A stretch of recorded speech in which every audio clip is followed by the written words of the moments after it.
Hello everybody, CloudBrain here, and today we are going to be going through the NeoForge modding setup. Our goal for today is to set up all of the prerequisites that we need for NeoForge, and then obviously NeoForge itself, so that we can get our project set up and ready to go so that we can start modding in future videos. Something to note is that we are not going to be going over how to actually program with Java, we are just going to be going over how to use Java to create a mod in 1.20.5. So the first website that we're going to be looking at here is the Java JDK download site. This link will be in the description so that you can click it and get to it quickly. We will be using JDK 22 for this since it is the latest one. So we're going to scroll down here. I have a Windows computer, so we're going to be going to Windows. Though if you have a Mac or a Linux, I think you should be able to follow this just fine. But for me, I have Windows, so I'm going to go to this x64 installer and click download. Now we see that it's downloading up here, and we're going to open the downloads folder. So this is the downloads folder. As you can see, we have our JDK22 Windows x64 bin.exe. This is the installer for JDK22, so we're just going to double click on this to run it. Now the screen went black there for a second, but basically it was just asking for permission to modify the computer, so you're just going to want to hit yes when that pops up. And then this is popping up because I already have JDK installed. However, we are going to reinstall it for sake of the tutorial. And this is going to open up the installer. So we're just going to hit next. This is where the JDK is going to be installed. So if you want to change it, you can. However, we're just going to leave it as the default path there. And we're going to hit next. And that's going to start installing everything, getting everything ready. Okay, so we can see here that it's successfully installed. This should be super easy. You shouldn't have any problems. We're going to close out of this.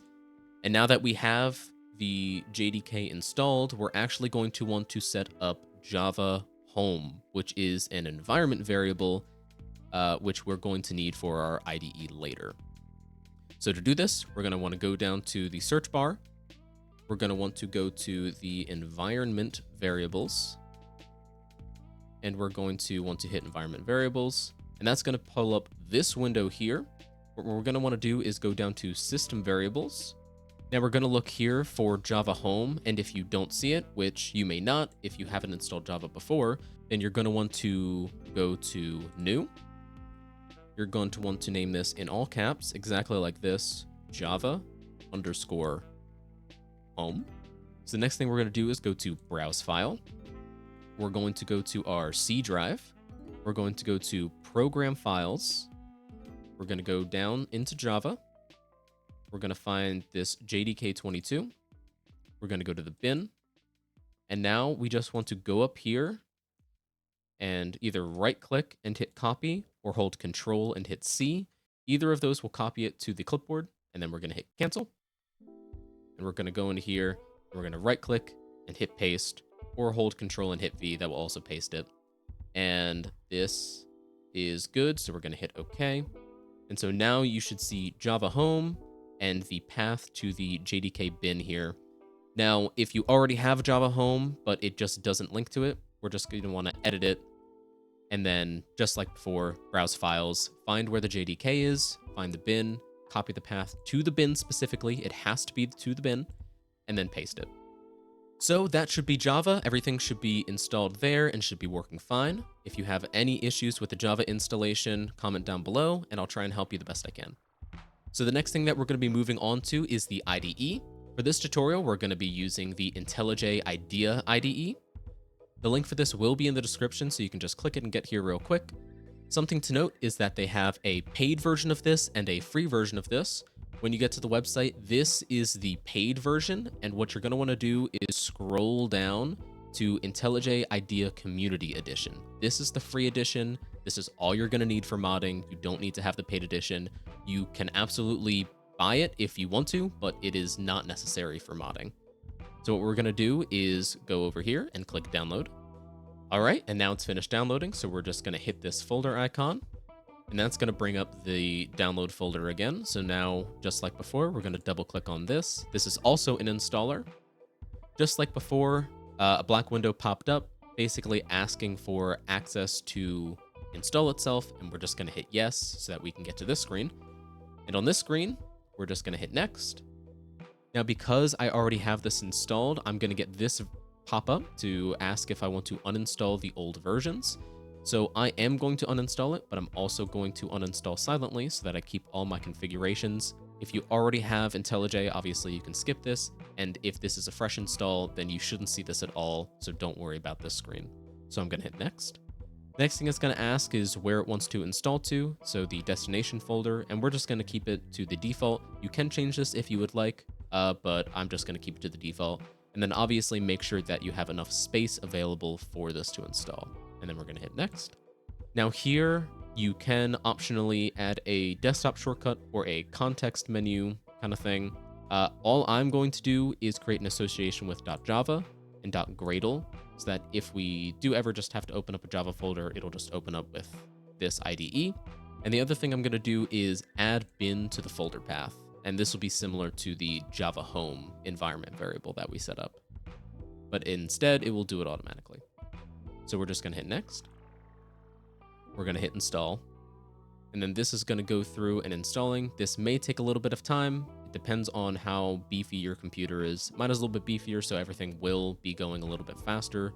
Don't get discouraged. You don't need a beefy computer. It is okay. Just doing this with a laptop or something. Finally, this is going to take us to this page. Because we have installed the IDE, we are going to now have to reboot our computer. You're going to want to save and close out of any applications that you have open before you reboot your computer. But if everything is kind of closed out, you don't have anything that's running or needs to be saved, then you can just click on reboot now and hit finish.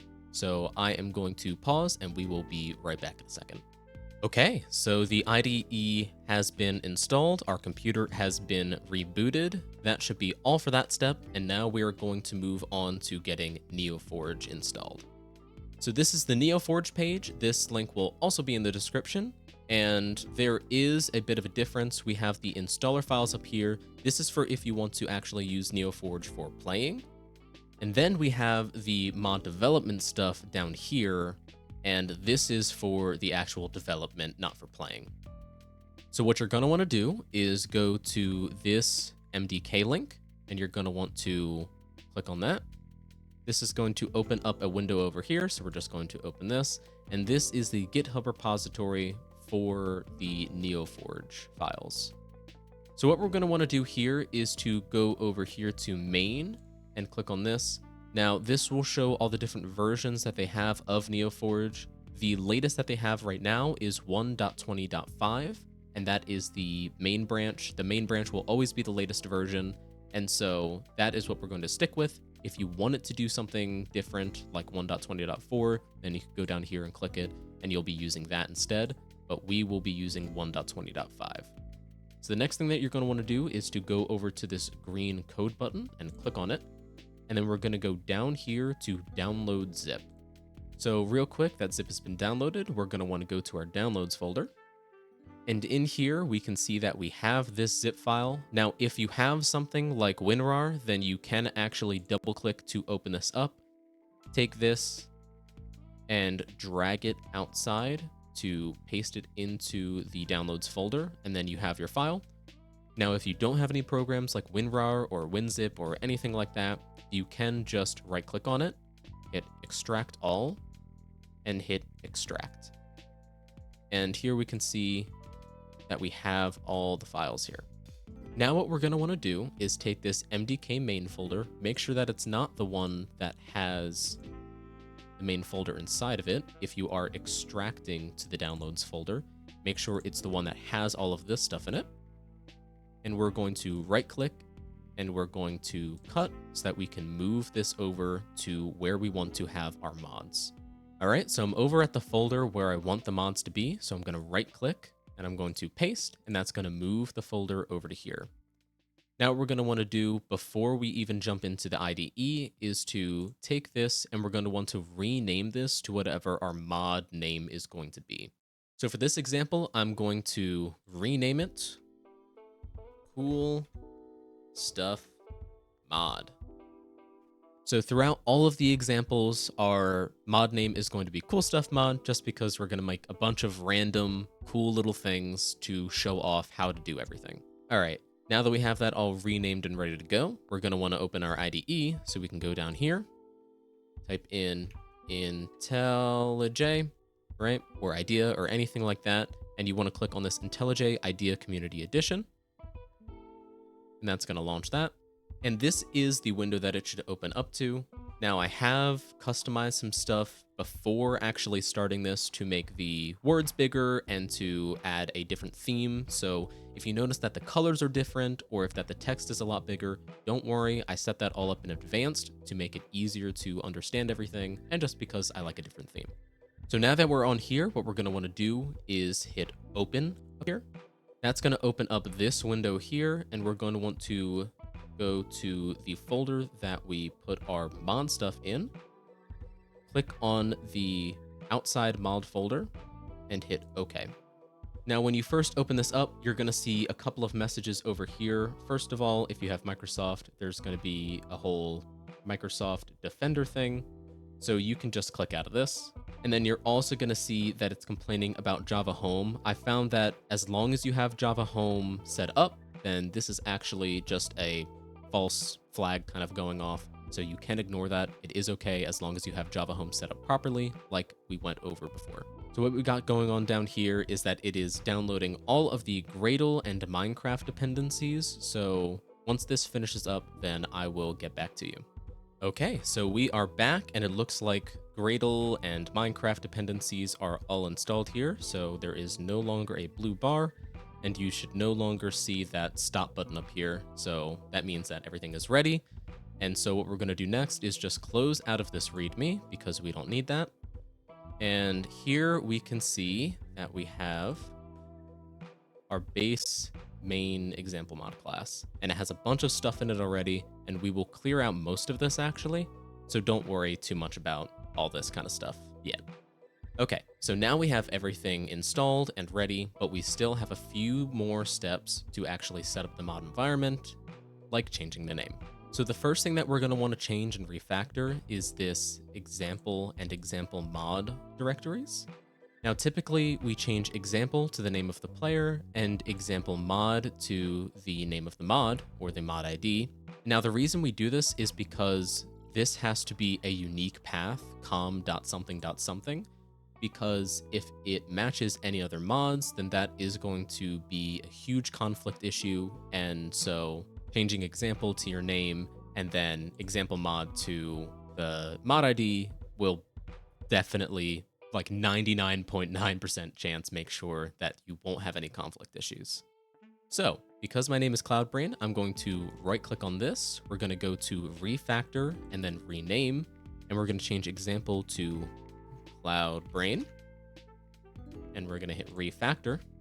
And then for example mod, we're going to do a similar thing. We're going to refactor, rename, and then we're going to change this to cool stuff mod, refactor. So now that we have our directory set up, we're going to want to come to here. This is the main mod file. So what we're going to want to do is right click it, refactor, and rename. And because our name for the mod is cool stuff mod, we're going to name it as cool stuff mod. Now, unlike the mod ID that we used here, we're actually going to use capital letters for each new word. However, we are still not going to be adding spaces because we don't want to have spaces. I don't think you can even use spaces.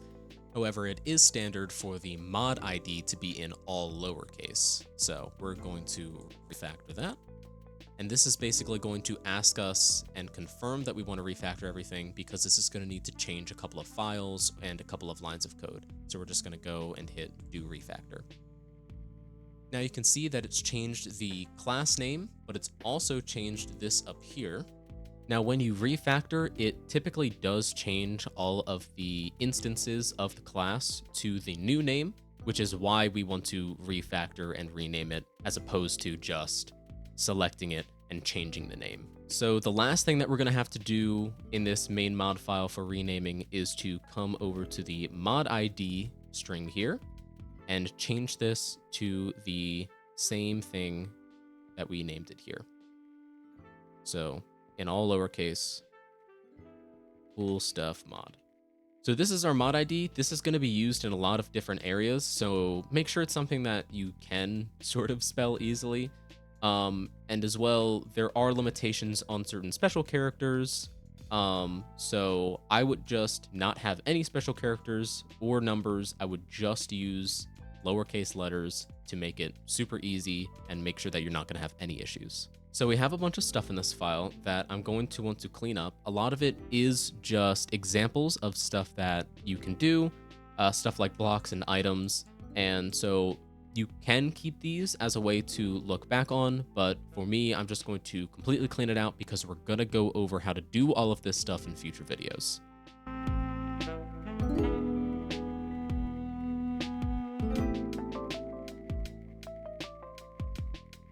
So you can see that I have deleted some stuff, and if you would like, you can just kind of match it to this. I basically got rid of the item and block related registries and things like that, as well as the creative tab related stuff.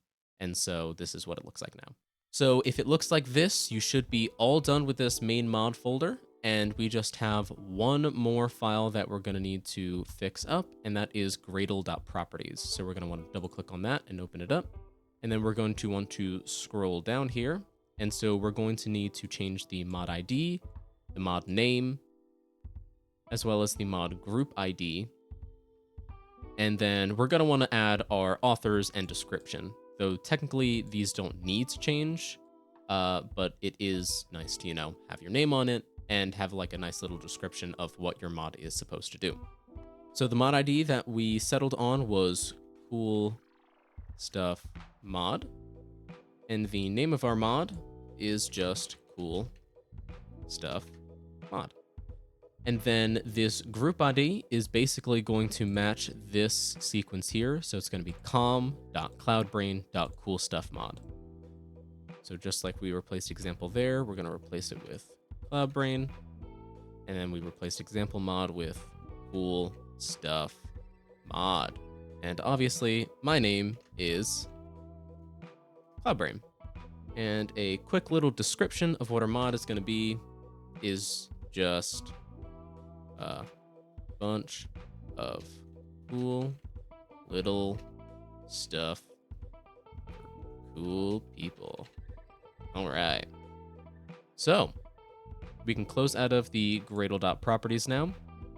And that should be everything. So in order to actually start Minecraft, in order to test if everything is working, we're going to want to come up to this menu, click on this, go over to run, and we're going to just run as debug. I pretty much always run in debug mode just so that whenever I am trying to actually debug, then I'm just in the habit of hitting debug and just going and running through it. So we're going to run this. And then this pop-up is going to come up, and we're going to want to run Cool Stuff Mod Client. This is what's actually going to run the game. Data is something for data generation, and server is for an actual server, so we just want the client. So we can see now that we have this up in the top, basically saying if we want to pause, if we want to restart, or if we want to stop it, and we have Minecraft running. And as you can see, the narrator stuff pops up immediately. We can just keep that off and hit continue. And so it looks like Minecraft is running. We can hit single player. We can, turn commands on and create a new world. And it looks like everything is running fine. Just like normal Minecraft, you can use commands to test everything. Inventory is normal. Everything loads up fine. And so we can close out of this. Okay, so as long as Minecraft ran correctly, you should be good with all of the setup. If you did have any issues, please let me know, comment down below, and I will try and help you out as quickly as I can and as best as I can. And we will try and get through this and make some cool stuff together. So thank you so much for watching. I appreciate it. If you did like the video or if it helped you in any way, I would greatly appreciate if you would like the video because that lets me know that I was doing a good job. And make sure to subscribe and hit the notifications and turn those on so that you're notified whenever I post a new video so that you can get to modding as quickly as possible. If you would like to support me as I'm trying to create all of these tutorials, I have made a Ko-fi page and that will also be linked in the description. Obviously, that is not necessary. That is just gravy on top of the mashed potatoes of modding. And that is all I got for you today. So thank you, and I hope you have a great rest of your day. See ya.